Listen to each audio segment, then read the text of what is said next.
News India 27 नव्या पिढीचं नवं माध्यम। आदिवासींच्या हक्कांसाठी नाशिकमध्ये पहिली आदिवासी महापंचायत। नाशिकच्या अनंत काणेरे मैदानावर गुलगुलान मोर्चा व विविध आदिवासी संघटनांच्या वतीने पहिली आदिवासी महापंचायत संपन्न झाली।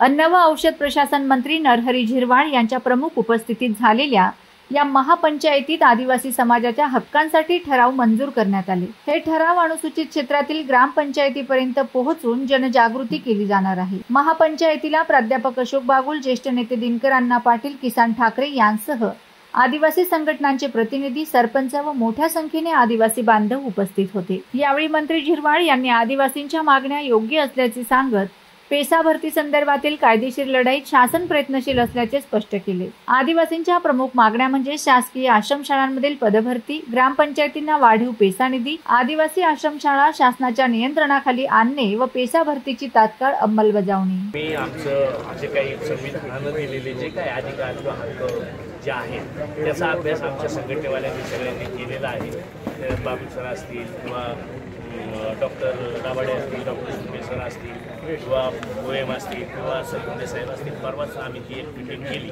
राज्यभरात असे अनेक लोक आहेत का जे सनदी अधिकारी काही रिटायर झाले, अशांनी तो अभ्यास केला आणि त्याचे ते रुटीन केलं। त्याच्यात तो बंजारा समाज हा आदिवासी कधीच होऊ शकत नाही। आदिवासी काही ठिकाणी त्यांना धान्य वाहून नेणारी जमात असं म्हणतात, आदिवासी नाही म्हटले।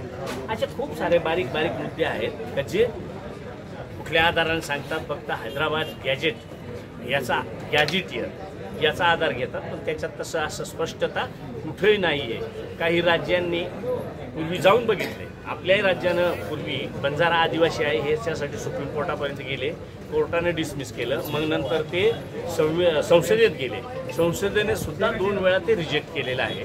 त्याच्यामुळे त्याला प्रक्रिया आहे। बाबासाहेबांनी, डॉक्टर बाबासाहेबांनी ते एवढं चांगलं पक्वता करून दिलेली आहे त्या घटनेला, संविधानाला, का असं कोणी केव्हाही कशाही पद्धतीनं वापरू शकत नाही आणि तो वापरण्याचा प्रयत्न आता केला जातो असं आमचं मत आहे। एका आदिवासी आंदोलकाने आत्महत्या